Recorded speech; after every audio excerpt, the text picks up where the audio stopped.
Radhe Radhe, good morning friends. কেমন আছো? আমি ভালো আছি। দেখো আজকে চিকেন আনা করালাম। বেশি জন তো নেই আমাদের ফ্যামিলিতে, আমরা 3 জন মিলে খাবো আজকে। মা বাবা খাবে না, কারণ মা বাবা মাটন খাবে, তো ওদের জন্য আলাদা করে মাটন করে কালকে করেছিলাম, রেখে দিয়েছি। তো আজকে এই যে চিকেনগুলো ভালো করে ধুয়ে নিলাম, 2বার ধুলাম। এবারে একটা বাটির থেকে আরেকটা বাটিতে করলাম, করে পরে ভালো করে না ধুলেও, এখন না ধুলেও ভালো লাগে না। আগে মা বলতো আমরা ধুতাম না, কিন্তু আমি তো বারবার করে চিকেনগুলো 2বার 3বার করে ধুয়ে নিই। ধুয়ে পরে ভালো করে নুন হলুদ মাখিয়ে কিছুক্ষণ রেখে নিই। তাহলে নুন হলুদ মাখিয়ে রাখলে নুনটা ভিতর তক্ক মানে হয়, ম্যারিনেট হয়, খুব সুন্দর লাগে। আমি একটু আলাদা করে আজকে চিকেনটা রান্না করব, কারণ আমাদের সেই এর বাবা সেই চিকেন প্রথমে মশলা দিয়ে কষাটা পছন্দ করে না, তো সেই জন্য আমি একটু আলাদা করে করব, সেটা তোমাদের কাছে একটু শেয়ার করলাম। এই যে এবারে নুন হলুদ মাখিয়ে নিয়ে পরে কড়াইয়ে তেল ও পেঁয়াজগুলো দিয়ে দিলাম। দিয়ে পরে পেঁয়াজগুলো আরশোলা বন্যা মানে একটু যখন মেরুন হবে তখন পর্যন্ত রাখলাম। তারপরে মাংসটা দিলাম, মাংসটা দিয়ে পরে মাংসটা ফ্রাই করি। আমি পেঁয়াজের সাথে মাংসটা ভালো করে ফ্রাই করি, পুরো একবারে ব্রাউননেস চলে আসে ততক্ষণ পর্যন্ত ফ্রাই করতে থাকি। এই যে হালকা হালকা ব্রাউন হচ্ছে, পুরো একবারে ভাজা ভাজা হয়ে যায় মাংসটা। ভাজা ভাজা যতক্ষণ না হচ্ছে ততক্ষণ মাঝে মধ্যে নাড়ি, ততকে কিছু কিছু মশলাগুলো পেস্ট করে নিই। এই যে নাড়াচাড়া দিচ্ছি মাঝে মধ্যে।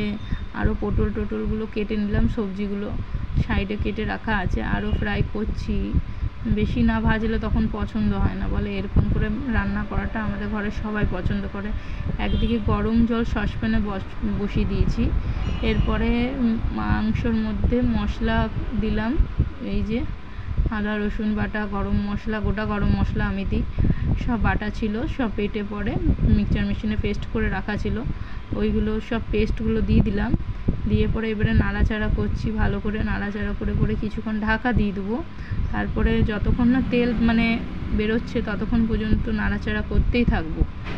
এই যে এখন 2-3বার নাড়াচাড়া, দেখো হালকা হালকা তেল বেরিয়ে যাচ্ছে, দেখো ভালো রকম সাইডে। আর মাংসর কালারটাও কীরকম চেঞ্জ হয়ে এসছে, একটু আরও চেঞ্জ হবে লাস্ট পর্যন্ত। দেখো এইবারে মিট মশলা আমি দিয়ে দিলাম, মিট মশলা দিয়ে পরেও নাড়াচাড়া দিয়ে করতে থাকবো কিছুক্ষণ, 2-3বার নাড়াচাড়া করব ভালো করে। মিট মশলা দিয়ে আর নাড়াচাড়া করছি, এই যে দিলাম। এবারে পুরো তেল বেরিয়ে এসছে, দেখো মাংসর কালারটা পুরো চেঞ্জ হয়ে গেছে। আমার তো মাংস কষতে কষতে প্রচণ্ড লোভ লাগে। কখনো কখনো যখন কষা হয়ে যায় না, তখন আমি কখনো কখনো 3-4 পিস নিয়ে আর যখন কষা নিয়ে পরে বসে বসে খেতে থাকি। কখনো কখনো জল দিয়ে দিই আর তারপরে খাই। কখনো শাশুড়ি মা থাকলে মাকেও দিই, কখনো মেয়ে থাকলে মেয়েকেও দিয়ে দিই, মেয়েও মাংস কষা। তবে আজকে আমরা কষা মাংস করবো না, আজ একটু ঝোল করব, কারণ আজ ভাতের সাথে খাবো তো। অনেক সবজি আছে, সবজিগুলো বেশি দিন রাখা থাকলে সবজিগুলো খারাপ হয়ে যায়, সেই জন্য আজ একটু মাংসর ঝোল করব। আর পটল ভাজা করেছি, পটল ভাজা হয়ে গেছে, পটল ভাজা, মাংসর ঝোল আর আলু সিদ্ধ করব। আর কিচ্ছু বানাবো না আজকে, কারণ মাংসর সাথে সাইডে ভাজা চাই, তরকারি হলে ভালো লাগে না। মাংসটা মানে মুখরোচক তো তাই সাইডে অন্য কিছু থাকলে সেগুলোর অতটা ভ্যালু থাকে না।